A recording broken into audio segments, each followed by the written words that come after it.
Hello, here we are at the day 28 of Inktober Tangles challenge. Today's tangle is Oasis by Thomas Padros. Or Padros? Not sure, I'll have to ask him. It's a cute tangle that can take many shapes and forms, but I will do the flower shape.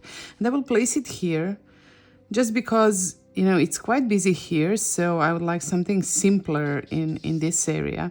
And here I have this ribbon tangle and also a ribbon tangle on the other side.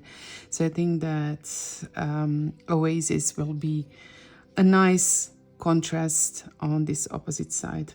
I will start with kind of a snowflake shape with 6 of these spokes. Just 3 lines to get the 6 spokes, of course. And I think I will try just deliberately not to do it symmetrical. So I'm not trying to make it look perfect. And I think that strategy is a winner always. So instead of trying to make it look really like almost perfect, because it can't be perfect, so we usually tend to, or at least it was my strategy, especially when I started tangling. Oops. I wanted to make everything like very nice and very symmetrical. But now if I just relax and deliberately try not to do it like that, it seems to work better. I'm more relaxed. I don't have these unattainable goals. So yeah, this is what I try to do and what I recommend the students to do. This is what I encourage in Tangle Lab, instead of trying to come up with projects that require a lot of precision. I deliberately do the opposite. So this is the kind of a snowflake, and you can see some spokes are longer, some spokes are shorter, and I will now add, I can start with dots, I guess, in these empty spaces between the spokes, and then I will just add lines. And again, I'm doing these roundings, and this time it's not only my addition, it's actually a part of the original step out that Thomas has prepared. And if you haven't seen his step outs, I would encourage you to explore, because those are just a wealth of information and suggestions on how to use the tangles. Okay, now I will connect the tips of those spokes with the lines that I just added, and this will result in a beautiful flower shape. And this is not really, I would say, typical for tangles that Thomas came up with, because he's more like a structured grid type of a tangler, very precise. And I'm not saying that in a negative sense. He just has this natural tidiness and precision that many of us lack, and it's just a fact. So, do what works best for you, and embrace whatever your potential or affinity is. We can't all be very precise people, and it's fine. Now I will do what Thomas suggests in the step out. I will add some ornaments with my pencil. And of course, I will then also do some shading and highlighting.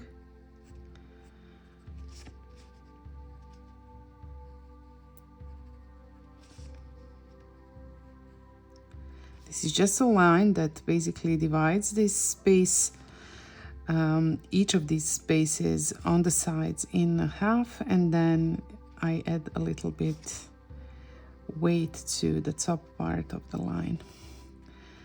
And here in the middle, I will add some shade.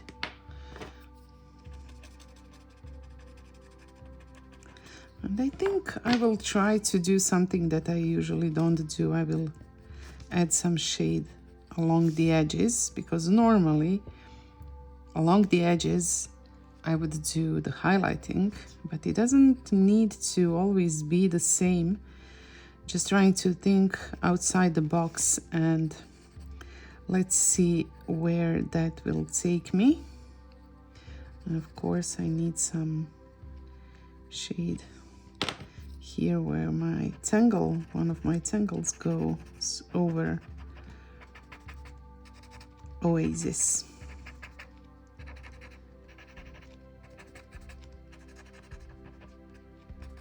And just some blending around this central part. And then I will take the pencil and I will just add a highlight. And I'm adding it in a most expected way, exactly where my shades are not placed.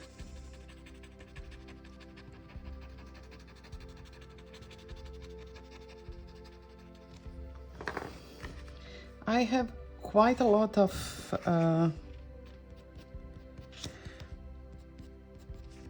glare, or I don't know why this shade seems not to be dark enough.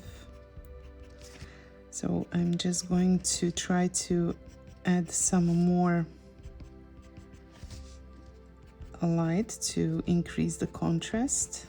And you can see that I'm not adding it over the black parts, just trying to go inside these spaces which don't have any shade or black pen inside. A little bit more blending. And yeah, it was an interesting approach, a different approach to shading and highlighting this. I actually haven't really checked out what Thomas exactly proposes to do, and he's perfect with shading, so I'm sure that if you want to follow his example, you will be just fine if it's different than mine. A little bit more shade on this side. We just kind of increase the size of the central dot. Okay. So, I think I'm done with my Oasis flower, and I'm happy to have tried this other approach to shading and highlighting. Not sure that I will repeat it, but it's cool. Maybe I will just add some more shade in these nooks that you might also ink in with the black pen, so whatever you prefer. And sometimes it's nice to retrace the lines after you're done with shading, because the shading kind of makes them less black. And yes, that's my Oasis flower, and I want to thank you for tangling with me, and I will see you tomorrow.